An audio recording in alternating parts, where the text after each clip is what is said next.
조갑제 TV 시청자 여러분 안녕하십니까. 2023년 10월 25일 오후 3시입니다. 지금 국민의힘이 죽을 쓰고 있습니다. 말하자면은 충격 상태에서 벗어나지 못하고 있습니다. 그런데 사실 들여다보면은 구청장 보궐선거에서 졌다고 해서 이렇게 거부적되는 것도 이것도 또 말이 아닙니다. 구청장 보궐선거 그 자체만 보면 그게 뭐가 중요합니까?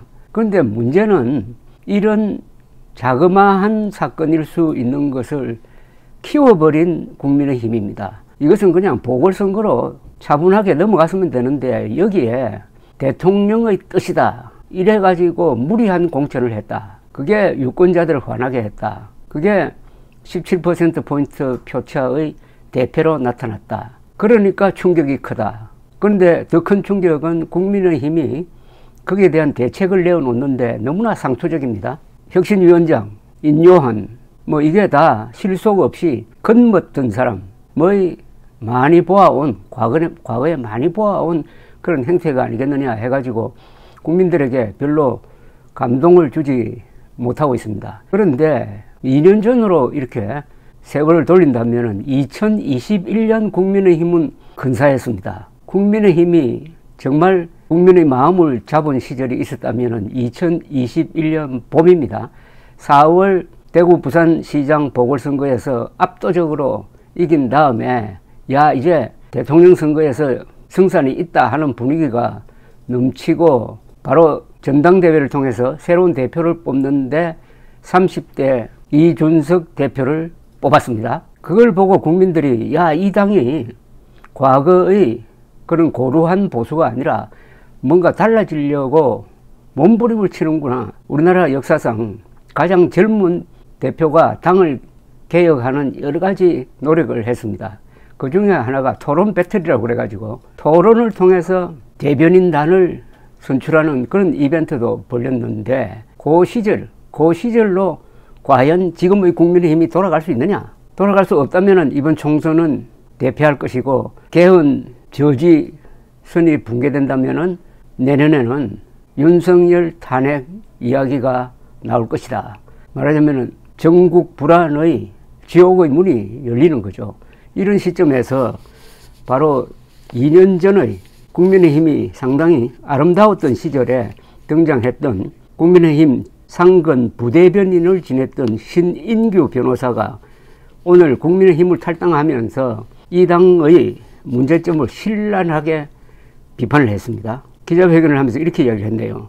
서울 강서구청장 보궐선거의 참패는 향후 총선에서 다가올 무서운 심판의 전조이다. 민심 100%를 던져버리고 당신 100%를 선택했던 당대표 경선 결과로 인한 당연한 귀결이라고 비판을 했습니다. 국회에서 탈당 기자회견을 했는데 민심 100% 전 국민 공개 토론 방식으로 당의 대변인단에 합류했지만은 이제는 민심과 돌이킬 수 없을 만큼 멀어진 국민의힘을 떠난다고 했습니다. 신인규 이분이 변호사입니다. 변호사는 지금 집권 여당 국민의힘은 어디로 향하고 있느냐며 중도층과 젊은이들의 환호와 열렬한 지지를 받았던 국민의힘은 과연 지금도 존재하는가? 윤석열 대통령을 탄생시키기 위해 과거 국민의힘이 보여주었던 변화와 개혁의 가능성은 이제 완전히 소멸됐다고 비판했습니다. 말하자면 사망선고를 미리 내린 셈인데 신 변호사는 이어서 윤석열 대통령은 취임 이후 지난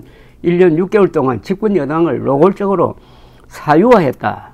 윤 대통령의 당장학에 대해 반대와 비판의 목소리를 내면 가짜 보수, 보수 참칭, 보수 호소인이라는 멸칭을 부여받게 되었다. 대통령이 당을 지배하는 동안 당내 구성원들은 저항하기보다는 침묵으로 일관했다고 했습니다. 그러면서 지난 강서구청장 보궐선거에서 국민의힘은 국민을 버렸다. 이제 분노한 국민들이 직접 나서서 국민을 던져버린 국민의힘을 선거를 통해 직접 심판하고자 나섰다고 했습니다. 참패의 주역인 윤 대통령은 국민통합위원회의 뜻을 내각에 잘 반영하지 못한 점을 반성했을 뿐 국민들을 향한 진정한 반성과 성찰은 없었다. 당에 대해 비판을 하면 고칠 생각은 전혀 하지를 않고 오히려 당에 대한 애정이 없다면서 비판자를 축출하는 방식으로 당내 민주주의를 훼손하고 있다. 과연 그것이 헌법이 규정한 정당 민주주의에 부합하는 행태인지 공정과 상식, 자유와 연대라는 윤석열 정부의 가치와 맞는 것인지 묻고 싶다. 이제 당에는 적극적으로 권력자만을 쫓는 기회주의자들과 살아있는 권력이 두려워서 침묵하고 있는 다수만 남아있다고 했습니다. 이 기사가 조선닷컴에 소개되었는데 그 댓글들을 쭉 읽어보니까 신인규 변호사에 대해서 비판하는 글들이 많습니다. 그러니까 이 사람들이 강성보수인데 이준석을 사가지 없다, 뭐 버르장머리 없다 해가지고 규탄하면서 이준석을 몰아내는데 윤석열 대통령과 합세했던 그 강성보수, 보수란 이름을 붙여야 될지 안 붙여야 될지 모르겠는데 어쨌든 그 사람들의 댓글은 신인규 변호사에 대해서도 똑같이 배신자라고 이렇게 덮씌우고 있습니다. 자, 그런데 하나 선진한국이라는 사람이 필명이겠죠. 이 댓글이 눈에 띄었습니다. 이분은 선진한국이라고 항상 한자로 쓰는 사람입니다. 저는 요사이 명함을 주고받을 때 자기 이름을 한자로 쓴 명함을 받으면 얼굴을 다시 한번 보고 기억을 합니다. 그것도 하나의 용기입니다. 근데 윤석열 대통령은 대통령이 되고 나서 어디 서명할 때 항상 한글로 윤석열이라고 씁니다. 이거는 발음 부호입니다. 그냥 한자가 본명입니다. 한자가 본명이고 윤석열이라는 그 표기는 발음 부호입니다. 본명을 써야 될 것 아닙니까? 한국어가 파괴되고 있습니다. 이게 한국 보수의 근본적인 문제인데 그건 나중에 따로 이야기하기로 하고, 자, 선진한국이라는 분은 이렇게 신인규 변호사의 말을 편듭니다. 신인규 변호사의 말에 공감한다. 나도 이준석이 국힘을 엉망으로 만드는 걸 보고 국힘을 살려야겠다고 국힘에 입당했다. 그러나 그 뒤 윤석열이 국힘에 억지로 김기현을 당대표로 만들면서부터 윤석열의 독재에 실명하기 시작했다. 그 결과는 17%포인트 차 참패로 나타났다. 그럼에도 윤석열은 김기현을 자르지 않는다. 김대기 비서실장도 자르지 않는다. 윤석열은 전혀 바뀔 생각이 없는 것이다. 다만 인요한을 얼굴마담으로 데려다 놓았을 뿐이다. 지금 어리석은 우파 국민들은 인요한이 마치 국힘을 바꿀 수 있을 것처럼 착각하는데 꿈을 깨야 한다. 인요한은 다만 분위기 메이커다. 뭐 하는 것처럼 몇 달 하다가 그만둘 것이다. 국힘은 전혀 바뀌지 않을 것이다. 윤석열이 만든 명단대로 공천할 것이다. 물론 내년 총선에서 국힘은 폭망할 것이다. 그때 가서 후회해봐야 소용없다. 윤석열이 지금이라도 바뀌어야 한다. 독단 오만 불통을 버리고 소통해야 한다. 먼저 김기현과 김대기 자르는 것부터 시작해야 한다. 여기에 의외로 찬동한다는 댓글들도 많이 붙었습니다. 옳으신 말씀입니다. 내년 총선 민주당 180석에서 200석도 가능합니다. 또 다른 분은 100% 공감합니다. 격하게 공감합니다.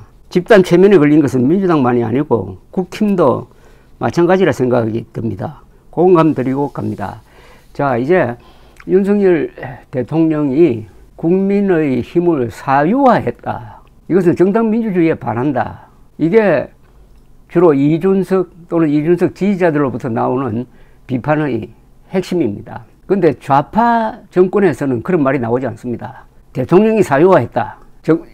민주당을 사유화했다. 이런 비판이 민주당 안에서 나오지 않습니다. 원래 좌파 정당은 하나가 전부고 전부가 하나이듯이 이렇게 굴러가는 정당입니다. 좌익 정당은 개혁투쟁론에 입각했으므로 전투 조직입니다. 그러나 보수 정당은 그렇게 할 수가 없어요. 이게 보수 정당의 숙명입니다. 보수 정당은 당내 민주화가 있어야 합니다. 만약 그게 허용되지 않으면은 당내 민주화도 못하는 정당이 어떻게 나라의 민주주의를 지킬 수 있느냐, 이런 논리적 모순이 생겨버리거든요.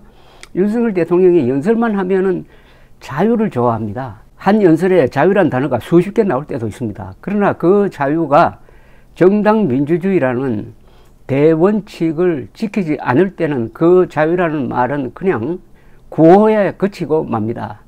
정책이 따라오지 않습니다. 행동이 따라오지 않습니다.